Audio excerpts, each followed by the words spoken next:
paborito kong prinsipyo ng giting ng Pasig ay yung prinsipyo ng pagkapantay-pantay ng bawat Pasigeno. Yan na ho ang panghahawakan natin mula ngayon hanggang sa eleksyon. Kaya sana ho, manindigan tayo, makikiusap ho kami ng matindi sa mga Pasigeno. Kaya sana ho, dalhin natin sa finish line. Pero kasi, may nabalitaan ako dito sa... Ngayon, okay lang. Alam mo natin. May nabalitaan kasi kami dito sa pinagbuhatan. Hindi kasi baka na marites. In-upgrade na po siya. Hindi na po iisa ang ating General Hospital. Dalawa na ang General Hospital ng ating lungsod. Mula 60 beds, ngayon 120 bed capacity na yung ating Child's Hope o ngayon Pasig Hope Medical Center. At alam nyo mga kaibigan, pag kayo ay na-hospital ngayon, pumunta kayo sa hospital, palabas na kayo, may PhilHealth, tama? Babawasan yon. Pagkatapos ng PhilHealth, pupunta kayo sa Malasakit Center. Dati sa RMC may Malasakit.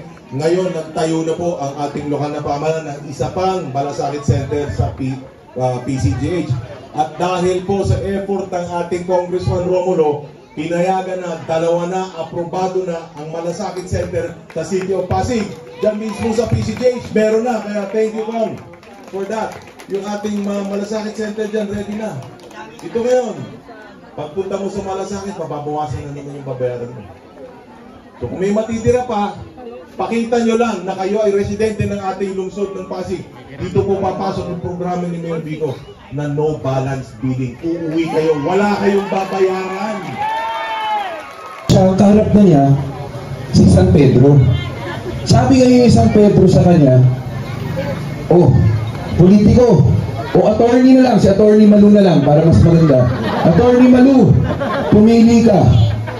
Gusto mo ba sa langit o sa impyerno? Ang sabi niya ngayon, pasensya na San Pedro ha, pero gusto ko sana langit pero nakita ko yung impyerno, maganda rin pala. Pipiliin ko na yung impyerno. Hindi ngayon, sabi ni San Pedro sa kanya, sige, tumuloy ka na. Doon ka na sa doon ka na pumunta sa sa impyerno. So punta siyang elevator, pinindot niya yung letter I, papuntang impyerno. Pagbaba niya, pagbukas ng pito, nagulat siya ngayon. Iba na. Hindi na yung nakita niya kahapon. Madilim na ngayon, malungkot lahat ng tao, at medyo mainit. Kaya sabi niya, hinalat niya ngayon si Satanas. Gusto niya malaman ang nangyari. Lumabas ngayon si Satanas, sabi niya, Satanas, anong nangyari? Sabi niya ngayon, sabi ni Satanas sa kanya, bakit? Anong problema? Nandito ako kahapon, ang ganda Bakit ngayon ganito na? Sabi ni Satanas sa kanya, kahapon, ano yun campaign period ngayon hindi na. Kaya ito ang katotohanan. Again po, so shortcutin ko na lang. Ako bilang congressman, ang trabaho ko, magsulat ng batas. Yan po ang aking trabaho. Kaya makikita po ninyo, dun sa pink na pamaypay na pinamimigay ko, sinulat ko na po dyan lahat ng batas na nagawa natin. Isang batas na lang po na gusto kong maganap ngayon ang babanggitin ko. Gusto ko po na maamyendahan yung K-12 law. Ang problema po, siyempre, hindi pa natin agad nagawa ngayon. Pero sa amin, pasado na ang third and final reading. Ang Senado, in fairness, dinidinig nila. Ano po yung amendments na gusto natin gawin? Una, pagkatapos ng grade 10, gusto natin may dalawa na lang pagpipilian yung mga bata pagtapos ng grade 10. Yung una, pwede siyang tumuloy ng grades 11 and 12. Pag tumuloy siyang 11 and 12, bago mag-kolehiyo, pwede yun. Pero, ngayon, ang mangyayari, ang sabi ko sa DepEd, una, wala ng strand, wala ng tracks. Pangalawa, bawasan na natin yung subjects. Hindi na 31, 8 na lang. 4 sa grade 11, 4 sa grade 12. Yung 8 subject na yan, yan yung nahanap mo sa first year college na GE subjects. Para yung bata, pag pinasan niyo yung 8, ibig sabihin college ready na siya. Tapos pagdating niya ng kolehiyo ngayon, pwede siyang kumuha ng advanced placement exam.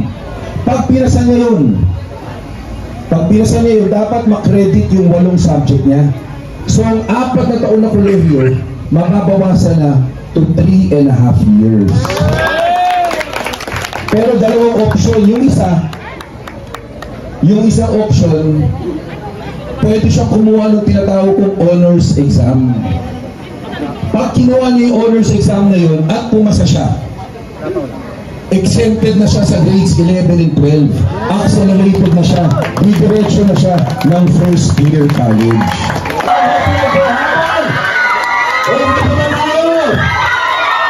Yung mga nandito po sa kaliwa, mataas pa pa energy natin. Yung mga nakaupo, baka nagugutom na po kayo. Yung mga nakatayo kanina pa rin sa likod, okay lang po kayo. Hindi ko po kayo marinig. Maraming salamat. Binabati rin natin ang mga kasama natin sa upper box. Ate, kumusta po kayo dyan? Akala ko may nakukuryente din kanina. Merry Christmas po sa inyo. Ay, may nakatayo. Ay, ang ganda naman ng pwesto. Yan ang VIP seats. Yung mga dito sa likod ng tar. Okay. Magandang gabi. Maraming salamat sa napakainit na pagtanggap sa Giting ng Pasig. Maraming salamat po talaga. Yung mga pasay pa, yung mga ibang kasama natin. Maraming salamat. Councilor Mayor, thank you for Making versus Making us proud. Ano ko? Letter B eh. As pala. Ano ko versus. Maraming salamat. May mga print out pa ng picture. Ito lang. Nag-picture ako dyan, parang pilyo. At kayo maniwala dyan, mabait mo talaga ako. Maraming salamat. Alam nyo, malayo na po lang narating natin bilang isang lungsod. Noong 2019, nag-ibisi na po kami ni Congressman Roman dito. Hindi pa ganito pasaya. Aminin nyo po, marami sa inyo medyo kinakabahan pag dumarating kami dito Roman noong 2019. Lalo na yung mga opisyalis ng mga iba't ibang samahan. Pag dumarating kami talagang kinakabahan, natatakot. Madalas sinasabi po sa amin, Konsi, Biko, pasensya na. Kong, pasensya na. Pag nakita kasi may picture na magkasama tayo, wala nang iba yun yung organisasyon namin. Minsan sinasabi, naku, yung anak ko na scholar, baka nawalan ng scholarship. Oo, mas madalas namin naririnig, naku, hindi tayo pwede makita magkasama. Baka pag-initan ako ng City Hall, baka pag-initan ako ng barangay. Madalas po namin narinig yan. Pero ngayon, fast forward, 2025 na po ngayon. Tinalikuran na natin yung estilo ng takutan. Inayawan na natin yung palakasan system. Simbolo natin dito, wala na pong iba kundi ang ating pamasuhan doon. Paboritong simbolo natin ng pagbabago. Nakatanggap po na tayo na. Ba't mo ba gustong tumakbo? Ba't mo gusto maging konsehal? Anong tingin mo meron dyan sa konseho? Kasi baka may napalitaan ka na noon, malaki yung ano dyan. Wala nang ganyan ngayon. Kung ang mission mo, o ang bakay mo, ang layunin mo ay para pakapagin ng inyong wallet, hindi ka bagay sa Giting ng Pasig. Dapat tapat na serbisyo ang gagawin natin. Kung tapat na serbisyo, naniniwala ka sa direksyon na pinupuntahan natin bilang isang LGU at bilang isang lungsod, pwede sa Giting ng Pasig. Kaya itong tatlong bago natin kasama, masasabi ko po, hindi tayo mapapahiya sa kanila. Alam ko magtatrabaho sila ng tunay at tapat. At higit pa rito sila ay kwalipikado. Una natin kasama, number 10 sa ating mga balota. Dati na po siyang chairperson ng National Youth Commission. Sa totoo, pang national na yung posisyon niya, undersecretary po siya. Presidential appointee po ito. Pero gusto niyang maglingkod sa sarili niyang lungsod. Siya po ay taga-barangay de La Paz. Marami siyang naitulong, maraming mga fresh na ideya. Kailangan din natin, alam po, kailangan natin ng senior sa konseho. Nasabi nga nung dalawa kanina. Pero kailangan din natin ng medyo bata-bata. May fresh na ideas. Hindi naman sa edad pero may fresh na ideas. Ito po ang kasama natin, makakatulong po talaga. Ryan Enriquez. Hindi Ryan Agoncillo Number 13 sa ating mga balota. Ano pangalan niya? Anong Warren Incenso? Ay, nako. Ano pangalan niya? Warren Tosino naman. Ay, nako. Ito, senior na, pero pag kumilos, parang college student lang. Talaga. Ay, nako. Mga senior dito, kilala niyo si Romy Diaz.